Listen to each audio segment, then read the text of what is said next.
계속해서 우리 에스라 말씀을 통해서 또 성전의 건축이 시작이 되는 그런 부분들을 우리가 함께 읽고 오늘 말씀을 상고하려고 합니다.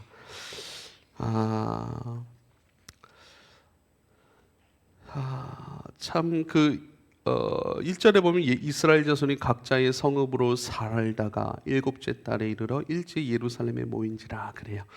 일곱째 달이라 하는 것은 이스라엘 백성들에게는 신년입니다. 신년. 그래서 일곱째 달 그 신년 이제 한 해를 시작하는 그런 달이고 이때에 이제 함께 예루살렘에 모여 성전 건축을 시작하려고 하는데 성전 건축이 먼저 되어지는 것이 아니에요. 먼저 이들 가운데 되어지고 일어나고 회복하는 것이 있는데 그것이 무엇인가? 제단을 쌓는 거예요. 제단을 왜 쌓는가? 예배하기 위한 것이죠. 그러니까 성전 건축이 시작이 되기 전에 먼저 예배가 회복이 되는 거예요. 예배가. 제단을 쌓고 아침 저녁으로 번제를 드렸다. 그 아침 저녁으로 드리는 이 번제는 상번제, 늘 드리는 번제, 아침 저녁으로 매일같이 하나님 앞에 드리는 상번제, 이것이 이루어졌다 이렇게 얘기를 합니다. 그러니까 일상의 예배로 우리가 볼 수 있겠죠. 날마다의 예배가 있습니다. 하나님이 기뻐하시는 거룩한 산제물로 너희 몸을 주님께 드리는 거룩한 예배이죠. 거룩한 산제물로 드린다라고 얘기를 하는 것은 사실 구약 시대에 드렸던 그 번제는 죽은 제물, 죽은 제물을 드렸거든요. 예수 그리스도께서 우리 죄를 위하여 죽으셨습니다. 우리 죄를 다 처리하셨습니다. 죄의 가장 근원된 것이 뭐냐면 우리가 번죄하고 나쁜 생각을 하고 나쁜 말을 내뱉고 나쁜 행동을 한다. 이거는 범죄들, 죄들이라고 얘기할 수 있겠죠. 범죄라고 했을 때 가장 죄의 핵심적인 부분은 하나님과 나와의 관계가 단절된 상태. 왜 단절이 되었는가? 우리가 하나님을 거부해버린 거예요. 그러니까 죄라고 하는 것은 하나님과 멀어져 있는 상태이고 멀어졌으므로 공급되지 아니하고 내 힘과 능력으로 뭔가를 해보려고 하는 그런 것 그 자체가 죄라니까요. 그래서 그 죄의 상태에서는 죄를 지을 수밖에 없어요. 선을 행해도 죄가 될 수 있습니다. 왜냐하면 그것이 나를 위한 것, 내 자랑을 위한 것, 내 안위를 위한 것일 수 있기 때문이죠. 그래서 죄와 죄들을 구분해야 되고 우리 죄를 위해서 아주 근원적인 하나님과 나의 관계, 망가진 관계, 멀리 떨어진 이 관계를 처리하신 것, 이 죄를 없게 하신 것, 그래서 막힌 담을 허무시고 하나님과 나를 하나로 연결하신 것, 그것이 예수 그리스도께서 죽으셔서 우리에게 회복시켜 놓으신 그 은혜, 그것이 주님과 함께 아버지와 함께인 상태로 회복시켜 놓으신 것이죠. 그래서 우리 죄를 위해 누군가 희생당해야 되고 누군가 그 대가를 치러야 된다라고 했을 때 그것은 예수 그리스도께서 죽음을 통해서 다 짊어지신 거예요. 다 끝내신 거예요. 예수님의 죽음. 그래서 이제는 그 예수의 죽으심, 희생당하심 안에서 하나님과의 관계가 회복된 사람들, 죄가 해결되고 하나님과의 관계가 회복된 사람들, 이제는 그 사람들도 주님 앞에 제사를 드릴 수 있는데, 예배를 드릴 수 있는데, 이 예배를요, 죽은 제물을 가지고 드리는 예배가 아니라 나를 드리는 예배.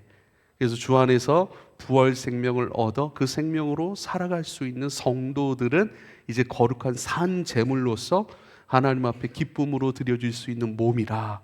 그러니까 우리가 몸으로 살아가는 모든 일상의 것들을 아버지 앞에 드려지는 것이죠. 주님은 그것을 기쁘게 받으신다라고 말씀하고 있습니다. 그래서 이 상번제, 아침과 저녁마다 매일같이 드리는 이 예배가 회복이 된 것입니다. 그리고 또 7절의 말씀을 보니까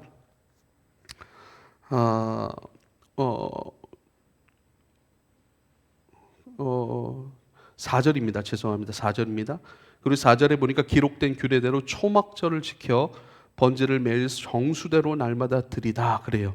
초막절이 또한 회복이 된 거예요. 절기가 회복이 되었다라고 얘기를 합니다. 절기는 굉장히 중요합니다. 특별히 초막절은 수장절이라고도 얘기를 하죠. 우리가 지키는 추수감사절 이렇게 표현될 수도 있습니다. 초막절은 굉장히 중요한 의미를 갖습니다.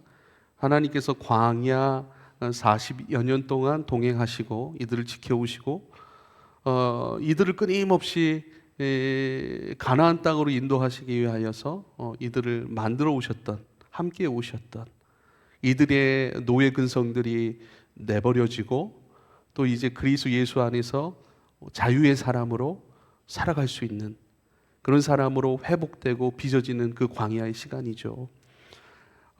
광야는 먹을 것이 없어 광야고 길이 없어 광야고 마실 것이 없어 광야입니다. 근데 그 광야의 시간 동안 하나님이 먹을 것과 마실 것을 끊임없이 공급해 주셨고 그들이 쉴 곳을 마련해 주셨고 그들이 가야 될 길들을 열어 주셨습니다. 그 하나님, 우리를 버리지 아니하시고 우리와 동행하셔서 우리로 하여금 그리스도께로 인도해 주신 하나님, 그 하나님을 기억하고 기념하는 절기가 바로 초막절입니다. 그래서 너희가 광야의 여정을 마치고 가나안 땅으로 들어갈 때 이 초막절을 지키라고 말씀을 하셨고 지금도 이스라엘의 3대 절기입니다. 네, 그 초막절이고 그 다음에 오순절이고 그 다음에 무교절이라고 하는 그리스도를 기념하는 그런 3대 절기로 지키고 있습니다. 이 초막절의 의미, 초막절이 회복됐다라고 얘기를 하는데 이 초막절의 의미가요 아주 귀합니다. 초막절은요 가나안 땅으로 입성해서 하나님 앞에 드려지는 절기입니다. 그러니까 모든 광야의 여정을 마치고 그 광야의 여정 가운데 주님께서 허락하신 승리의 절기입니다. 정복과 다스림을 의미해요. 초막절로 하나님 앞에 드린다라고 얘기했을 때 광야의 모든 과정들을 이기게 하시고 이제 가나안 땅 가운데 하나님께서 우리에게 허락하신 그 땅을 또 차지하고 정복하고 다스리는 그 은혜 또한 우리에게 이루어질 것을 믿고 그 은혜를 허락하신 하나님 앞에 예배하는 거예요. 그래서 정복과 다스림의 의미가 있습니다. 그리고 이 초막절이라고 하는 것은요 이 에스라 3장에서 초막절이 회복됐다라고 하는 의미는 너무나도 중요한데 보세요. 이들이 포로로 있다가 귀환했어요. 그리고 이들이 다시 모여서 성전을 건축하려고 예루살렘에 모이고 난 다음에 드려진 것이 이 초막절이라고요. 그리고 이 초막절 이후로 어떤 사건이 일어나냐면 이제 하나님의 사람들이 자신의 은, 금, 동 모든 필요한 것들을 성전의 재료죠. 성전의 재료를 마련하기 시작해요. 자원하여 기쁨으로 드리기 시작합니다. 여러분 자원하여 기쁨으로 드리기 시작할 때 우리 가운데 성전으로 건축되는 역사가 시작이 되는 줄 믿으실 수 있길 바랍니다. 특별히 양육의 목적이 있어요. 양육의 축복이라고 얘기를 할 수 있겠습니다. 이 양육의 축복이라는 게 왜 초막절이랑 무슨 상관인가? 초막절이 회복이 되고요. 이제 진짜 성전으로 건축됨이 시작이 되는 거예요. 성전으로 왜 건축이 되는가? 성전은요 개인으로서의 성전이 있고 전체로서의 성전, 공동체로서의 성전이라고 표현할 수 있겠습니다. 개인으로서의 성전과 공동체로서의 성전의 의미가 있는 거예요. 공동체로서의 성전이 지어지면 어떤 일이 일어나는가? 신앙의 전수가 이루어지는 거예요. 우리가 하나님이 우리를 이렇게 도우셨습니다. 이렇게 함께 하셨습니다. 이렇게 함께 하고 계십니다. 이러한 길로 우리를 인도하고 계십니다라고 하나님을 예배함으로 그 하나님에 대한 바라보고 아까도 바라봄에 대한 찬양을 끊임없이 했어요. 여호와의 능력을 바라보는 것들 그 찬양 자체가 기도더라고요. 정말 내 힘과 능력을 내려놓고 내가 뭔가 하려고 하는 의지를 내려놓고 나는 잠잠히 주님을 바라보고 있는가? 내가 할 수 없는 그 일, 우리가 할 수 있는 일은요 여러분 잘 보세요. 우리 밖의 일들 가운데 우리가 할 수 있는 일은 없어요. 우리에게 다가오는 모든 일들과 사건들과 그걸 우리가 바꿀 수 있습니까? 하나도 없어요. 우리가 사람 한 명 바꿀 수 있다고요? 못 바꿔요. 내 자식 마음 하나 쉽게 못 바꾸는데요. 내 아내 마음 하나 쉽게 못 돌리는데요. 못 바꿔요. 우리가 할 수 있는 일은 뭔가?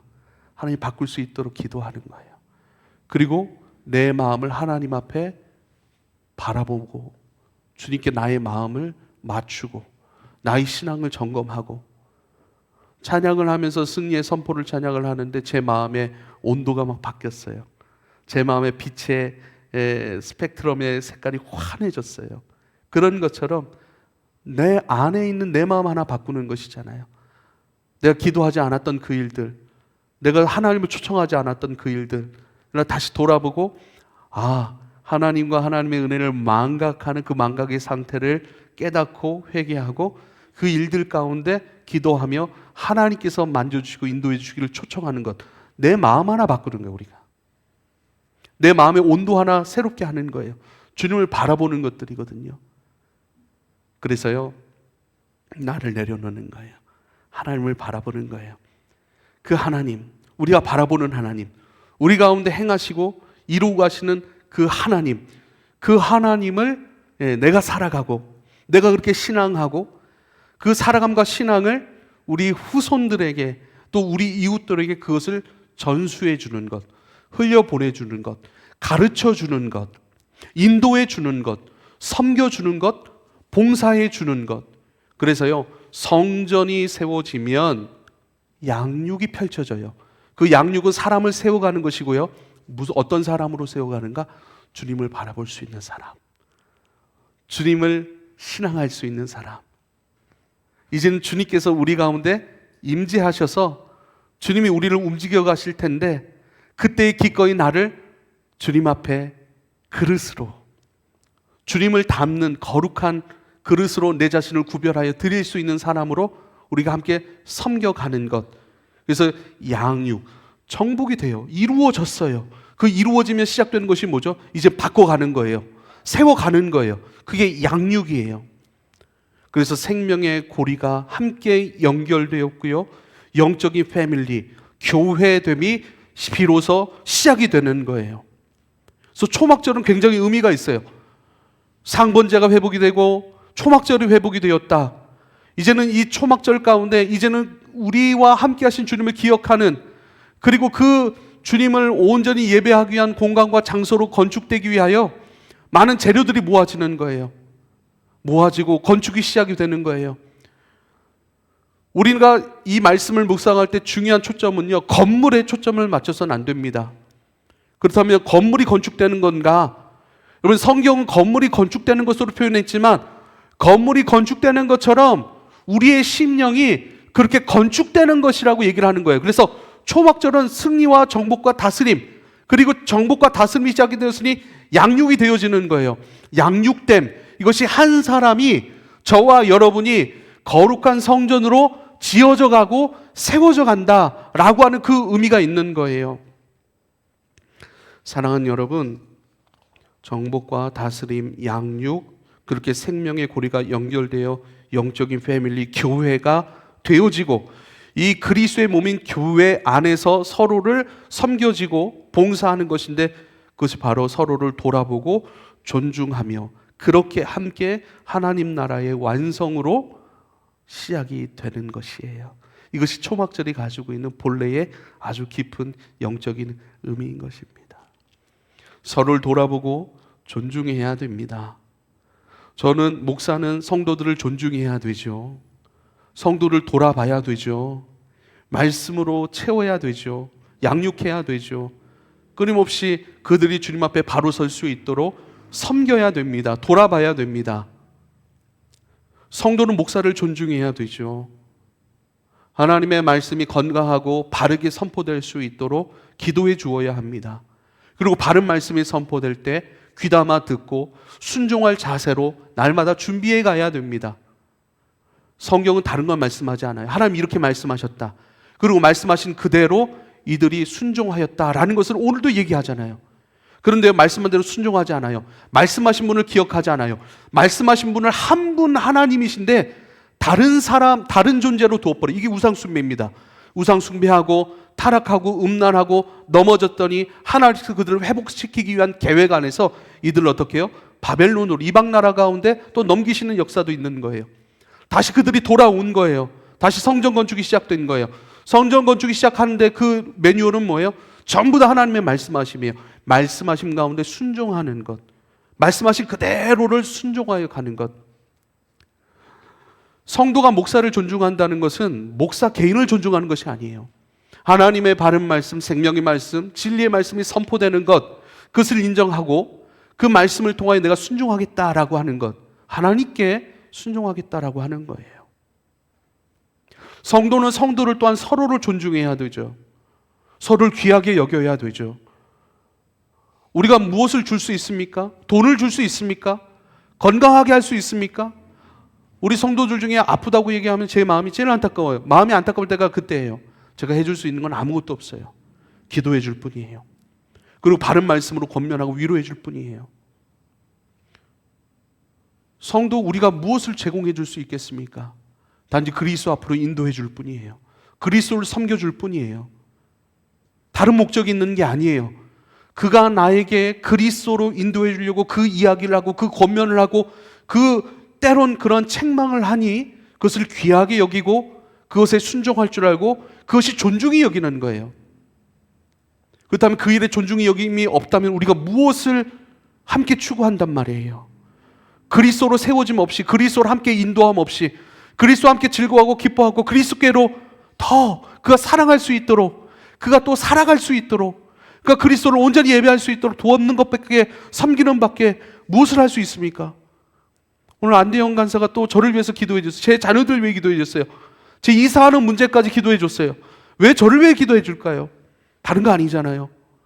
제가 바르게 설 수 있도록, 그리스도의 말씀 사역 가운데 집중할 수 있도록, 그 일을 위해 이사도 잘 돼야 되는 것이고, 그 일을 위하여 자녀들도 잘 돼야 되는 것이고, 그 일을 위하여 목사 자신도 잘 돼야 되는 것, 다른 목적, 가장 그것이 중심이라는 것이죠.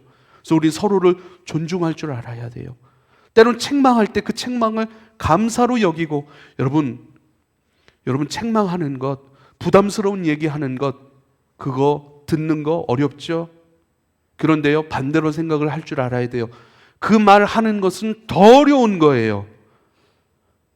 누군가 당신 이것을 고쳐야 됩니다, 이것은 잘못된 것입니다 라고 얘기할 때 사람들에게 칭찬을 받고 사람들에게 좋은 반응을 얻기를 원하지, 누가 사람들에게 싫은 소리 할 수 있는 사람이 누가 있겠어요? 좋아하는 사람이. 그래서 그 말을 하는 사람은 더 어려운 마음으로, 더 신중한 마음으로 그 얘기를 한다는 사실을 기억해야 됩니다.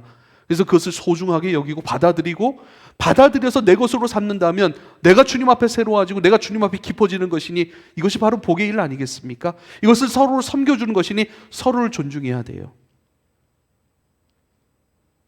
존중함 안에서 같이 식사하는 것이죠. 존중함 안에서 함께 신앙생활하는 것이죠. 존중함이 없는데 함께 할 수 있는 것은 아무것도 없는 거예요. 함께 공유할 수 있는 건 아무것도 없는 거예요.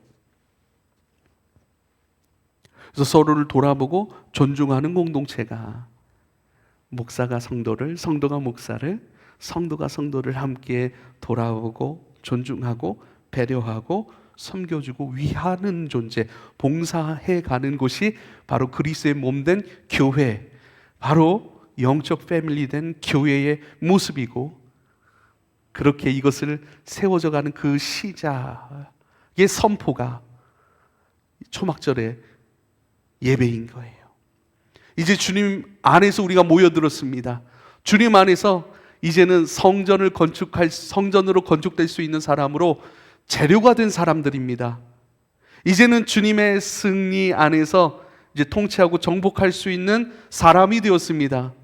이제는 그리스도의 구원 안으로 들어왔으니 그 구원 안에서 구원에 합당한 사람으로 하나님이 거하실 수 있는 거룩한 전으로 세워져 가는 이 성전의 건축을 시작할 수 있는 거룩한 여정의 사람이 되었습니다 라고 하는 것이 바로 초막절의 의미입니다. 그 초막절이 회복된 거예요. 이제 성전을 건축할 수 있는 마음들이 되었고 사람들이 되었고, 그 마음이 되었고 사람들이 되었으니까 자기가 가진 것들을 기쁨으로 자원하여 내어드려요. 내어드림을 통하여 재료가 마련이 되고, 재료가 마련이 됐으니까 어떻게 해요? 이제는 그 재료를 가지고 성전을 잘 건축할 수 있는 사람들을 이제 고용하는 거예요. 그렇게 예루살렘 성전이 세워지기 시작한 것들을 여러분 꼭 기억할 수 있기를 부탁을 드립니다. 이 말씀을 그대로 담아낸 것이 바로 에베소서 4장 11절로 13절의 말씀이에요. 승리, 정복과 다스림, 이제 서로 생명고리로 연결되고 서로를 양육하고 봉사하여 서로를 세워가 함께 하나님 나라로 완성되어진 그 모습이 무엇인가? 에베소서 4장 11절로 13절. 일단 13절까지 읽고 그 다음에 14절부터 16절까지 읽을게요. 11절부터 13절까지 우리 함께 읽어볼까요? 함께 읽겠습니다. 시작. 그가 어떤 사람은 사도로, 어떤 사람은 선지자로, 어떤 사람은 복음 전하는 자로, 어떤 사람은 목사와 교사로 삼으셨으니 이는 성도를 온전하게 하여 봉사의 일을 하게 하며 그리스도의 몸을 세우려 함이라. 우리가 다 하나님의 아들을 믿는 것과 아는 일에 하나가 되어 온전한 사람을 이루어 그리스도의 장성한 분량이 충만한 데까지 이르리니 아멘.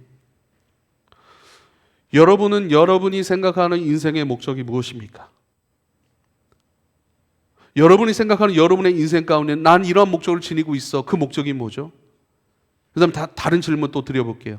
그럼 하나님이 여러분의 인생 가운데 두신 목적이 뭘까요? 여러분이 생각하는 여러분의 인생의 목적과 하나님이 여러분께 두신 그 목적이 일치가 됩니까? 일치될 수 있길 바랍니다. 할렐루야. 그걸 궁극적 목적이라고 얘기를 해요.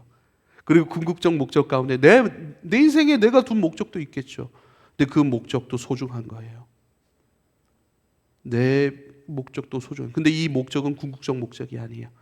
근데 이 목적이 합당해질 때는요, 궁극적 목적인 하나님 내 인생에 두신 그 인생의 목적 가운데 이 목적을 귀속시키는 거예요. 할렐루야. 그래서 내 목적도 재료가 되는 거예요. 하나님께서 우리 인생 가운데 그렇다면 두신 목적은 무엇일까요?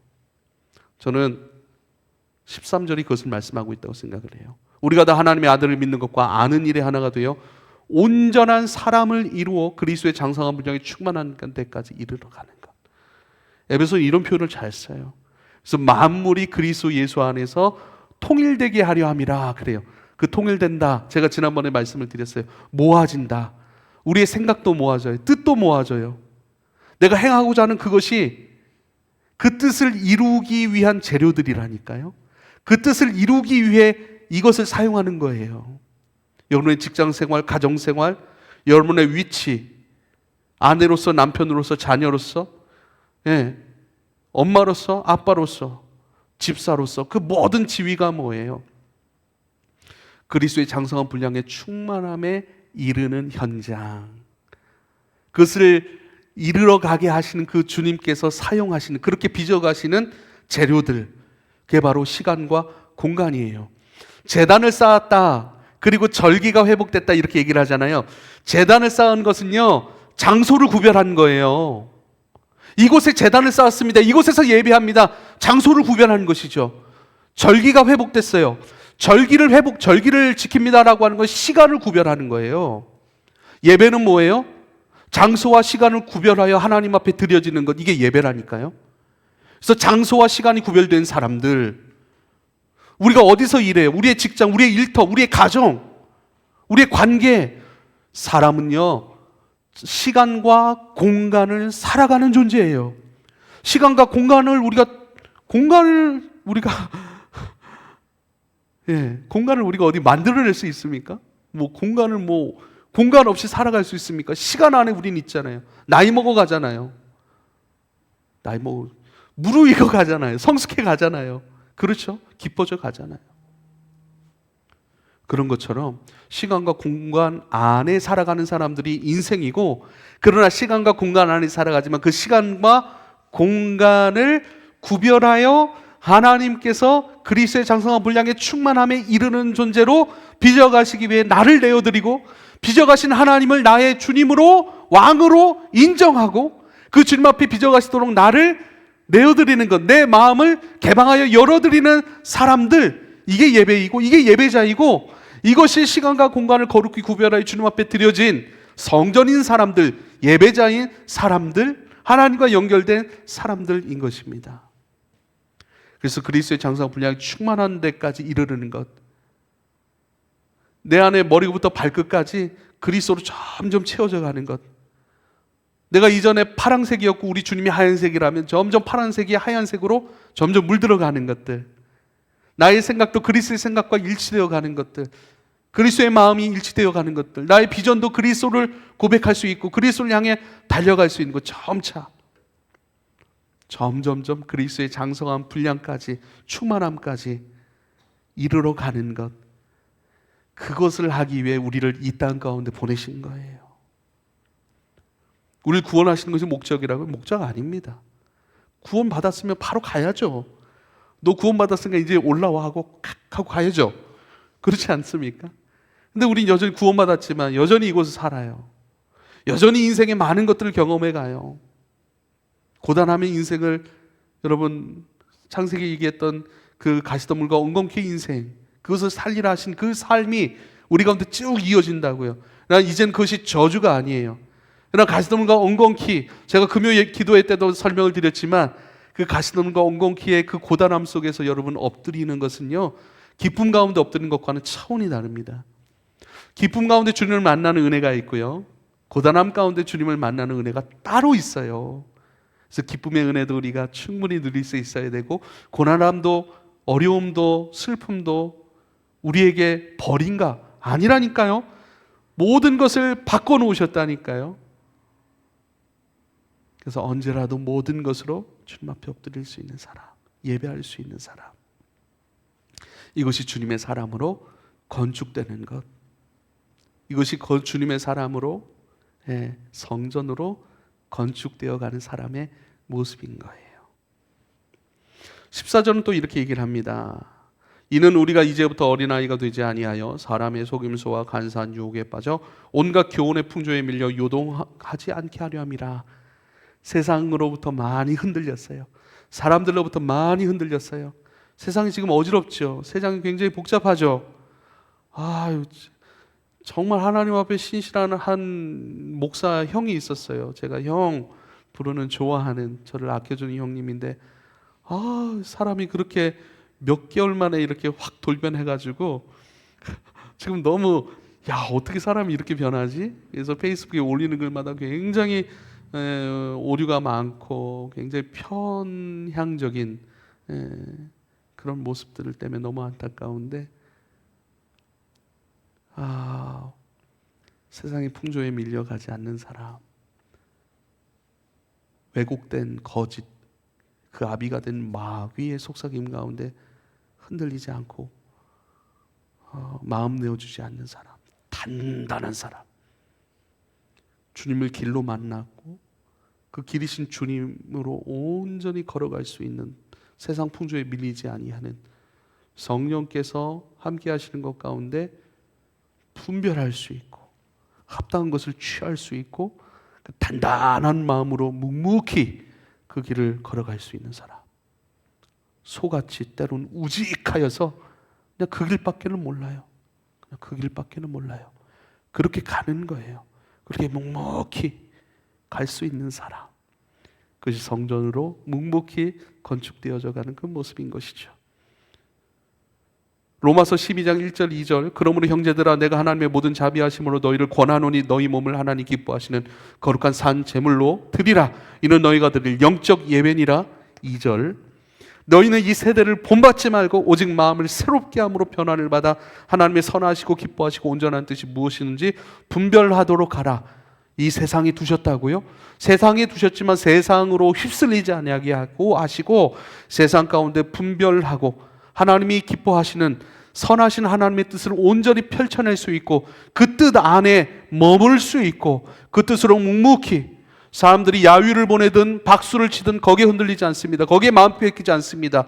사람의 마음을 얻는 것이 목적이 아니기 때문입니다. 하나님의 선하시고 기뻐하시고 온전한 뜻이 무엇이든지 분별하여서 하나님의 길로 묵묵히 걸어가는 사람, 그리스도의 장성한 분량이 충만한 데까지 이르러가는 그 길을 멈추지 아니하여 그대로 걸어가는 사람, 요동하지 않는 사람, 어린아이와 같이 그 속임수 가운데 왔다 갔다 하는 사람이 아니라 끊임없이, 여러분 속다라고 하는 것에 또 다른 의미가요, 한번 보세요. 지식은 있다니까요. 지식은 있어요. 근데 지식만 있어요. 지식은 살기 위한 지식이에요. 성경 말씀은 살아가기 위한 지식이에요. 추구하기 위한 지식이에요. 안 될 수도 있어요. 멈춰질 수도 있지만 끊임없이 추구하기를 멈춰지지 않는 거예요. 실행해 가는 거예요. 이게 삶이에요. 삶, 생명, 삶 같은 말이에요. 생명이 있으니 그 생명의 근원을 살아가는 걸 삶이라고 얘기를 하는 거예요. 생활이라고 또 얘기하는 것이죠. 그래서 세상적인 생명은 세상 가운데 반응하는 것이고, 그리스도의 생명의 사람은 그리스도께 반응하는 것 아니겠습니까? 예, 끊임없이. 그런데요, 그 지식은 있지만 그 지식을 살아갈 지식으로, 빚어질 지식으로, 끊임없이 그리스도에 충만한 데까지 이르러가는 지식으로 살아가지 않으면 그 지식 자체가 속임이라니까요. 지식이 삶으로 나가지 않았기 때문에 속아 있는 거예요. 늘 속아 있는 거예요. 늘 속고 사는 거예요. 그 지식만 가져도 구원에 이른다라고 생각하는 거예요. 잘못된 거예요. 속고 있는 거예요. 거짓이에요. 왜곡된 진리인 거예요. 묵묵히 걸어가는 거예요. 함께해 그 일을 가기 위해서 돕는 거예요. 다시 에베소서 말씀으로 와서 15절입니다. 오직 사랑 안에서 참된 것을 하여 범사에 그에게까지 잘할지니라. 범사에 그에게까지 잘할지니라.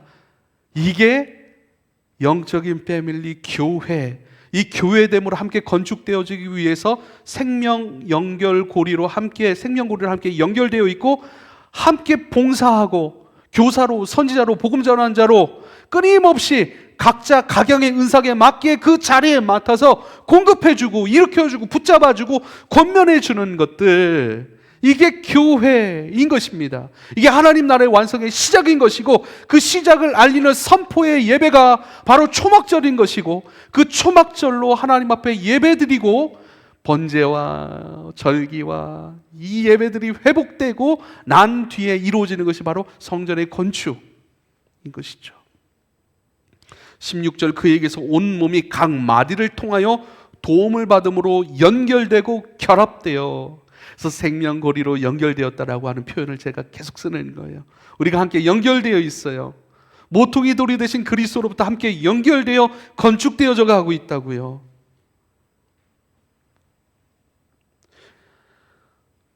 서로 마디를 통하여 도움을 받음으로 연결되고 결합되어 각 지체의 분량대로 역사하여 그 몸을 자라게 하며 사랑 안에서 스스로 세운다라고 말씀하고 있습니다.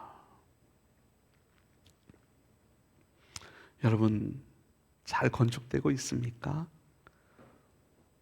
고린도전서 3장 16절은요, 너희는 너희가 하나님의 성전인 것과 하나님의 성령이 너희 안에 거하시는 것을 알지 못하느냐? 너희는 너희가 하나님의 성전인 것을 알고 있느냐? 고린도전서 6장 19절, 너희 몸은 너희가 하나님으로 받은 바 너희 가운데 계신 성령의 전인 줄을 알지 못하느냐? 너희는 너희 자신의 것이 아니야 라고 얘기를 합니다. 너희 몸이 성령의 전인 것을 알고 있니? 그래서요, 성전으로 건축되는 것, 어떤 건물이 건축되는 것이 아니라 저와 여러분이 건축되고 있는 거예요. 그리스도의 장성한 분량에 충만함에 이르러 가는 거예요. 사랑 안에서 참된 것을 하여, 참되신 그리스도를 끊임없이 추구함 안에서 범사에 아침 저녁으로 일상으로 거룩한 산제물로 우리 몸으로 살아가는 모든 몸을 주님 앞에 드려 범사에 그에게까지 자라가는 존재인 것입니다. 저와 여러분을 스스로를 또 함께 건축되는 것을 포기하지 않고 끊임없이 계속 해야 됩니다. 이제는 여러분이 기도하는 것은 여러분만을 위한 기도가 아니라 함께 지어져 가기 위한 기도인 것을 기억하실 수 있길 바랍니다. 할렐루야. 그래서 여러분 한 사람 한 사람이 잘 돼야 돼요. 여러분의 잘됨은 여러분만의 잘됨이 아니에요. 이웃의 잘됨이고 함께 연결된 지체들의 잘됨인 거예요. 여러분의 깨어남은 여러분만을 위한 깨어남이 아니에요.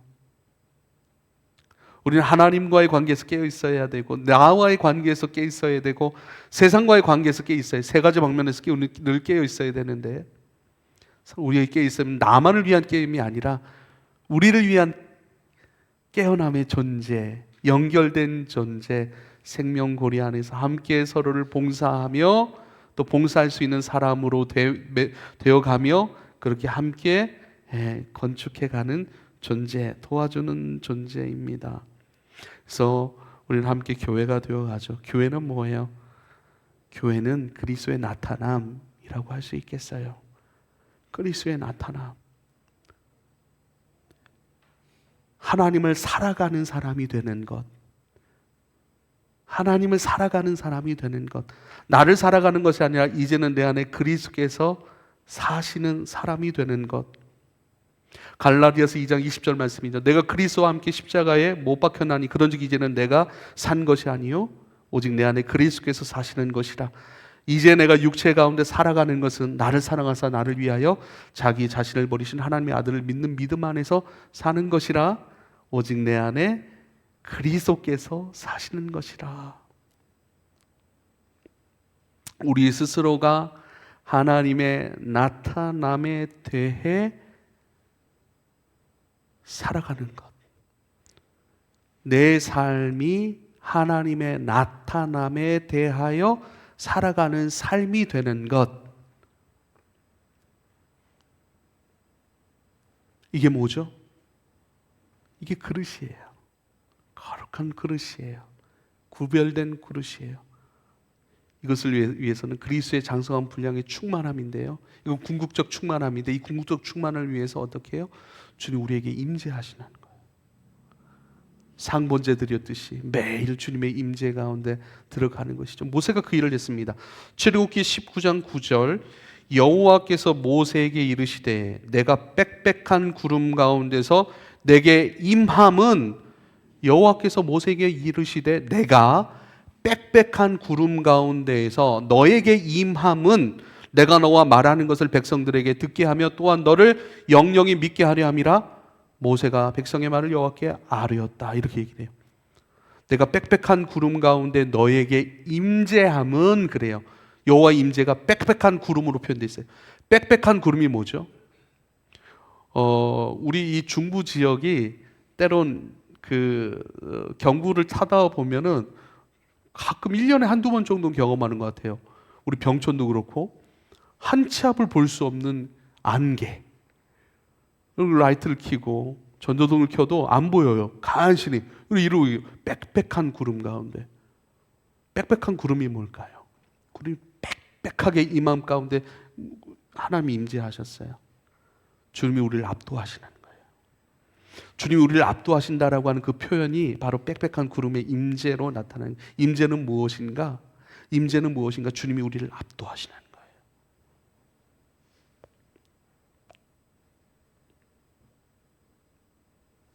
내 생각이 아니라 내 안에 계신 그분의 생각으로 압도되는 거예요. 저절로 항복되는 거예요. 저절로 내려놔지는 거예요. 내가 내려놓을 필요가 없어요. 내려놔지는 거예요. 빽빽한 구름의 임재로 모세와 함께 하셨던 주님, 지금 나에게도 임재하소서라고 끊임없이 기도해 가실 수 있길 바랍니다. 할렐루야. 이게 충만함이에요.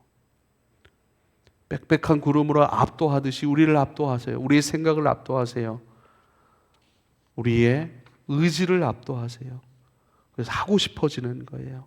안 할 수 없는 거예요. 그것을 귀히 여기고 감사히 여기고.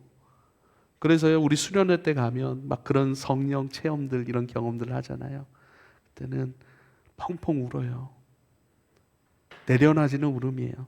내 생각과 내 고집과 내 이 모든 것들이 내려놔지는 거예요. 항복이라고도 표현하죠. 영어는 서렌더예요. 항복하는 사람, 항복이 이루어져요. 압도되는 거예요. 주님 앞에 죄송스럽기도 하고 감사하기도 하고 내 것이 포기되어지는 것으로서의 표현이 눈물 아니겠어요? 그래서 주님 더 의지하고 싶고 사랑하고 싶고 주님의 뜻이 옳다라고 인정하고 내 고집을 과감하게 인정되어지는 역사, 주님의 음성이 나를 장악하고 주님의 뜻만이 내 안에 가득 채워져서 어둠이 아니라 빛이고 그 빛 가운데 나를 받아주셨던 그 주님 가운데 감격하는 순간들을 우리 많은 분들이 어떤 집회나 수련회를 통해서 경험하셨을 거예요. 그러나 그것도 마찬가지고 아침 저녁으로 드는 상번제의 역사도 일어나야 되고 그렇게 제단이 세워지고 장소가 구별되고 절기가 지켜지고 예배가 지켜지고 거룩한 성일이 지켜지는 시간이 구별된 예배의 존재로 우리가 함께 지어져 가야 되는 것이죠. 성전으로 건축된다라고 얘기했을 때 우리는 주님의 성품으로 빚어져 가야 합니다. 주님의 성품은요, 어떤 성품이죠? 나는 마음이 온유하고 겸손하다, 이렇게 얘기를 해요. 나는 마음이 온유하고 겸손하다. 온유함이 뭘까요? 온유함의 원어의 의미는요, 길들여짐이에요. 야생마가 여러분 길들여져서 이제는 함께 할 수 있는 말이 되는 거예요. 늑대가 길들여져서 강아지가 되는 것이죠. 날 것 그대로 고집으로 뭉쳐져 있는 내 모든 것들이 하나님께 길들여져서, 보세요, 길들여짐의 특징은 뭔 줄 아세요? 친절함이에요. 친절함. 그래서 온유함은 길들여짐이고 길들여짐은 친절함인데 하나님께 친절해지는 거예요. 하나님 말씀하심을 친절함으로 받고 기뻐하고 웃으며 기쁨으로 순종할 수 있는 주님의 온유한 자. 그래서 모세는 온유한 자라 이렇게 표현을 합니다. 하나님께만 온유할까요? 사람들에게도 온유한가요? 그래서 친절함이 나타나는 거예요. 친절함. 그래서 서로를 돌아보는 거예요. 서로를 존중하는 거예요. 친절해지는 거예요. 친절함의 핵심은 뭐예요? 받아들임이에요. 아버지의 뜻을 친절하게 받아들여 내 것으로 품는 것처럼 서로에게 친절하여 서로가 성령 안에서 함께 교제할 수 있는 존재, 온유함이 흘러가 서로 포용하고 교제하고 점점 그 안에서 어떻게 돼요? 이질적이지 않아요. 하나됨, 연합이 이루어지는 것이죠. 겸손이에요. 겸손. 겸손은 어떤 거예요? 빌립보서 2장에 보면 예수 그리스도의 겸손함에 대한 말씀이 나와요. 그는 근본 하나님과 하나이시나 어떻게 해요? 자기를 비워 종의 형체로 낮아지셨대요. 겸손의 역사는 뭐예요? 자기를 비워냄이에요. 자기 뜻을 비워냄이에요. 아버지의 뜻, 저들을 구원하기 위한, 죄인을 구원하여 내 자녀로 새롭게 하시기 위한 아버지의 뜻을 그대로 받아들여. 그래서요, 자기 비움이라고 얘기를 하는 거예요. 케노시스의 핵심은 겸손에 있어요. 겸손하지 못하면 받아들이질 못해요. 겸손하지 못하면 가르침을 받지 못해요. 겸손하지 못하면 주님의 충만함, 이것을 하지 못해요. 겸손의 극치이신, 절대 겸손이신 그리스도는요, 자기를 다 비워내요. 능력도 비워내요. 자기의 정체도 다 비워내요. 그리고 사람이 되셨어요. 종이 되셨어요. 행하는 자가 아니라 받아들이는 자예요. 100% 수용하는 자예요. 아버지 것을 100% 수용하여 100% 살아내셨고 100% 실행하셨고 100% 그래서 피 한 방울 남기지 아니하고 아버지의 예수 그리스도의 모든 생명을 우리 가운데 대속물로 내어 주실 수 있는 것이죠. 할렐루야. 그래서요, 자기가 비워지는 그 겸손이에요. 이게 성전으로 건축되는 거예요. 그래서 가르침을 기뻐해요. 배우기를 기뻐해요. 배우고 가르치고 채워지고 날마다 그 가운데 새로움을 경험하고 하나님과 나 사이 이질적인 부분들이 없고 다 그 부분을 이루어가니 당신도 하나님과 이질적인 부분이 없어집니다. 나도 그리스도를 닮아가 이질적인 부분이 없습니다. 그러니까 어떡하죠? 저와 여러분 서로도 하나가 되어가는 거예요. 서로도 이질적인 부분이 없는 거예요. 예수 안에서 다 만나버리니까요. 예수의 성품 안에서 다 만나버리니까요. 모두가 기뻐하는 거예요. 제가 개척교회를 시작하고 나서 제일 들었던 말이 뭐냐면, 개척교회는 식당과 함께 써야 될 그런 상황의 교회들이 많기 때문에 늘 음식 냄새가 많이 난다는 거예요. 그래서 음식 냄새에 대해서 좀 이제 그런 게 있어요. 그래서 저 문을 꼭 닫아 주십시오, 그렇게 얘기를 하는데, 물론 이것은 우리가 잘 지켜가야 됩니다. 왜냐하면 새롭게 오시는 분들은 예배 딱 오는데 이 어떤 그 예배의 분위기 속에 이렇게 딱 잠겨야 되는데 음식 냄새가 이렇게 나요. 환기가 잘 안 되면 또 이렇게 냄새가 많이 나죠. 근데 오늘 들어오니까 이 전 냄새가 가득하더라고요. 이건 제 말이 아니고 예찬이 형 제 말이었어요.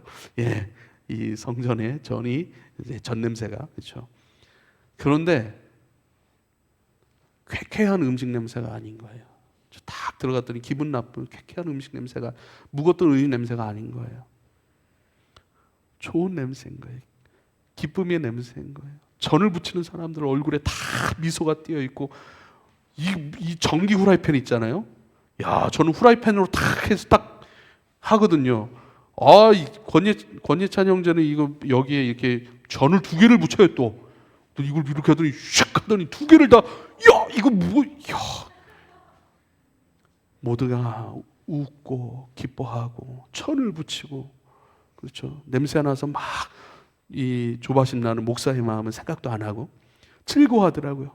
근데 저도 즐거웠어요. 제 뜻과 이들의 뜻이 다르지 않았어요. 불편한 냄새가 아니에요. 기분 좋은 냄새, 감사의 냄새. 이들이 이렇게 기쁨으로 음식을 준비해 주니 참 오늘은 잔칫날이네, 감사하다. 오늘은 승리의 메시지, 잔치의 예배로 주님 앞에 나아가야겠네. 주여 감사합니다. 이질적이지 않아요. 같아요.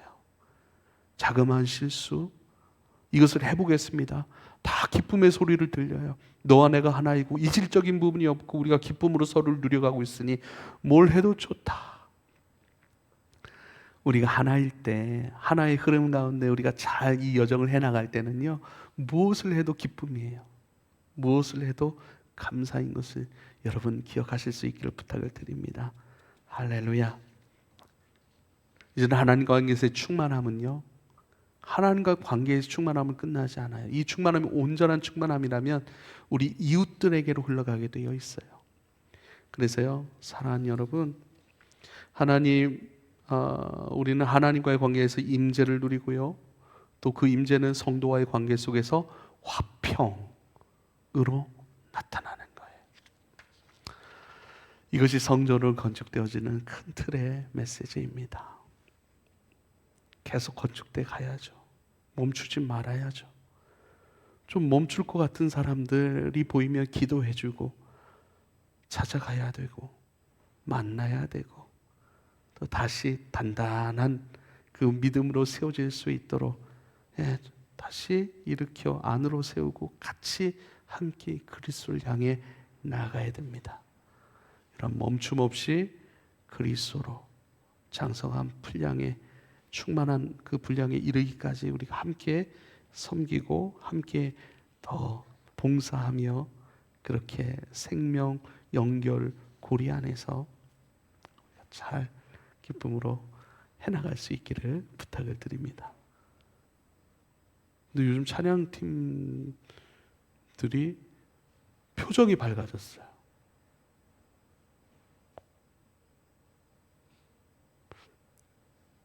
규단이가 제일 많이 바뀌었어요.